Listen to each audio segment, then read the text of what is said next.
जब मैंने अपना पहला वीडियो पोस्ट किया और उसके बाद जो हुआ वो बहुत इंटरेस्टिंग था। बिना किसी से प्रमोशन कराए और बिना किसी एल्गोरिदम डेटा के इसे पहले ही महीने में हजारों व्यूज और 1000 सब्सक्राइबर्स मिले। अब मेरे चैनल पे सिर्फ 5 वीडियोस हैं, जिसमें से आधे से ज्यादा पे 3-3 लाख व्यूज हैं। आपने ऐसे बहुत सारे छोटे छोटे चैनल देखे होंगे जो बहुत तेजी से आगे बढ़े हैं और उनमें से एक मैं भी हूँ। और यह भाग्य नहीं है, ये एक स्ट्रैटेजी है जो भले ही बोरिंग है लेकिन बड़ा काम करती है और इसे कोई भी सीख सकता है। और मैं आपको इसे सिखाने वाला हूँ कि आप इसे इस्तेमाल करके उन सभी से आगे निकल जाओ जो आपको पीछे करने में कोई कसर नहीं छोड़ते। आप उन सबको पछाड़ते हुए उस पहाड़ को पार कर जाओगे जो न जाने कितने लोगों के सपनों को कुचल चुका है। और जब आप इसे पार कर जाते हैं तो YouTube खुद आपसे दोस्ती का हाथ बढ़ाएगा। और जब आपको YouTube के साथ दोस्ती मंजूर होगी तो YouTube आपको एक प्यारा सा ईमेल भेजेगा,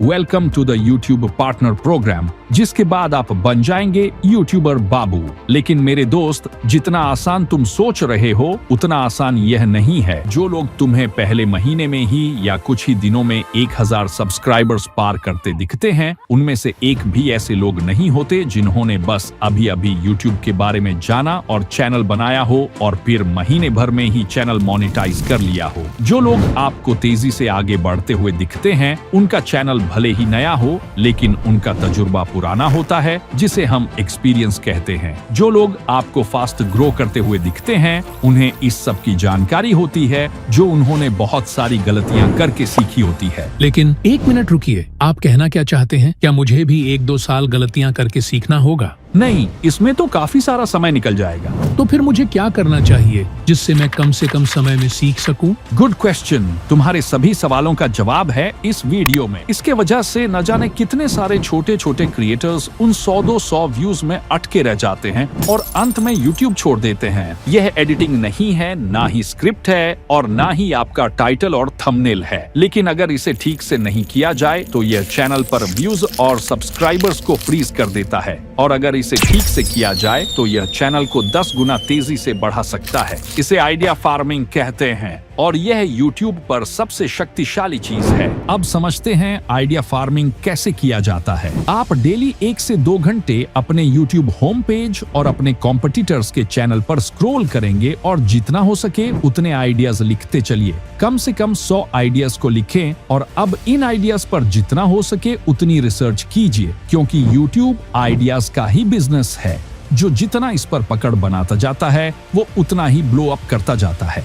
इसीलिए मैं कितनी बार कह चुका हूँ कि YouTube पर सबसे पावरफुल चीज अगर कोई है तो वो वीडियो आइडिया ही है। क्योंकि देखो, वीडियो आइडिया से ही आपका टाइटल और थंबनेल बनता है और टाइटल और थंबनेल ही YouTube होम पेज पर दिखाई देगा, आपके वीडियो का कंटेंट नहीं। वीडियो आइडिया ही आपका टाइटल और थंबनेल डिसाइड करता है। अगर आपका वीडियो आइडिया खराब है तो आपका टाइटल और थंबनेल अपने आप खराब हो जाएगा। चाहे आप थंबनेल को कितना भी आई कैची बना लो, कोई उस पर क्लिक नहीं करेगा, क्योंकि आपके जैसे थंबनेल्स उसे कई सारे दिख रहे होते हैं। वह क्लिक उसी पर करेगा जिसकी उसे जरूरत है। चलो मैं आपको इसे प्रूव करता हूँ। आपने YouTube खोला तो आपके सामने कितने सारे थंबनेल्स दिखे होंगे, लेकिन आपने इन्हें इग्नोर करते हुए इस थंबनेल पर क्लिक किया। तो आप मुझे बताइए, क्या यह थंबनेल उन सभी थंबनेल्स से बेहतर था? बिल्कुल भी नहीं।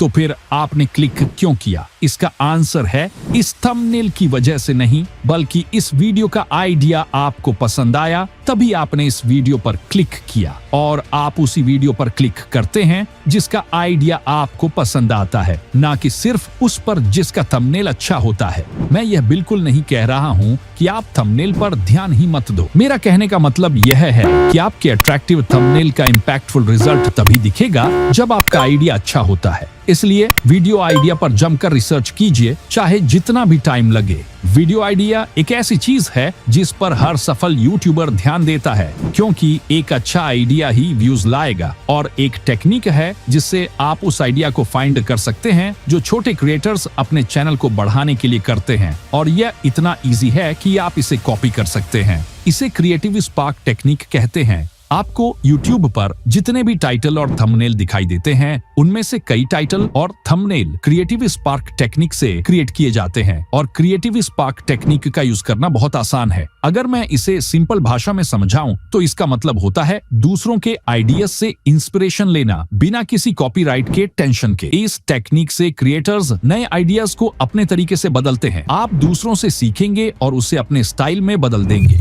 जैसे मैं अपने चैनल का एग्जाम्पल देता हूँ। देखो, इस वीडियो का आइडिया मैंने इस वीडियो से लिया था जिसमें 100 डेली यूज इंग्लिश सेंटेंसेस थे।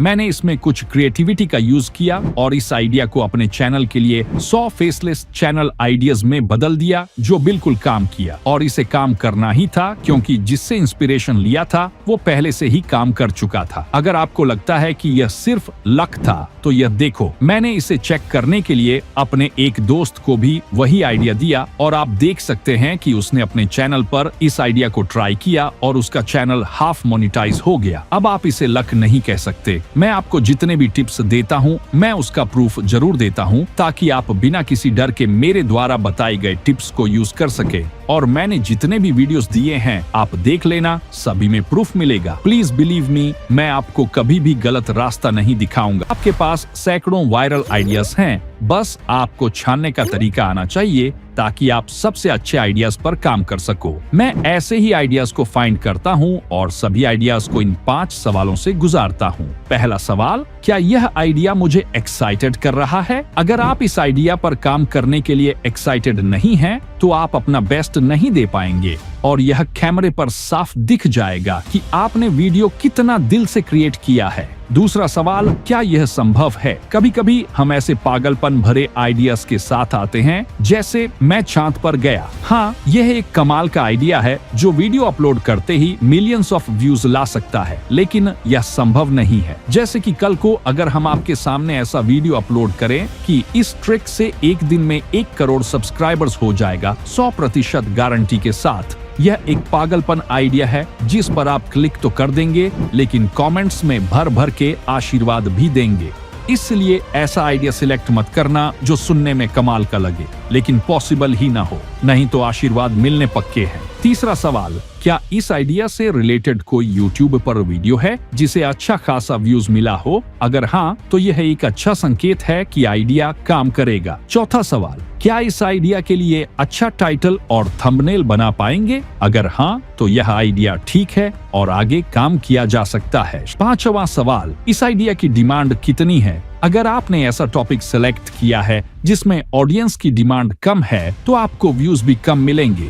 जब आप इन सवालों और फॉर्मूला पर आइडियाज को परखते हैं तो आप गलत सिलेक्शंस से बच सकते हैं। सभी ने कभी न कभी एक वीडियो बनाया है जो फ्लॉप हो गया, जबकि मेहनत में उसने कोई कसर नहीं छोड़ी थी, लेकिन फिर भी वीडियो फ्लॉप हो गया और इसका कारण था कि उसने आइडिया गलत सेलेक्ट कर लिया। अगर आपको YouTube पर लंबे समय तक बने रहना है तो आपको अपने इंटरेस्ट के बजाय ऑडियंस की डिमांड के हिसाब से चलना होगा। हमारे आइडिया की जांच का अंतिम कदम YouTube होम पेज पर होता है। कभी कभी YouTube का एल्गोरिदम ऐसा खेल दिखाता है कि सभी फॉर्मूलास को धज्जियां उड़ा देता है, तो आपको यह सुनिश्चित करना चाहिए कि आप भ्रमित न हो। यह एक डिस्ट्रैक्शन है जिससे आपको दूर रहना चाहिए, नहीं तो यह आपके सक्सेस को चकनाचूर कर देगा। अगर आप सक्सेस चाहते हैं तो आपको इस बिल को भरना होगा। क्या आप इसे भरने के लिए तैयार हैं? अगर हाँ, तो आप अपने सक्सेस को डूबने से बचा लेंगे।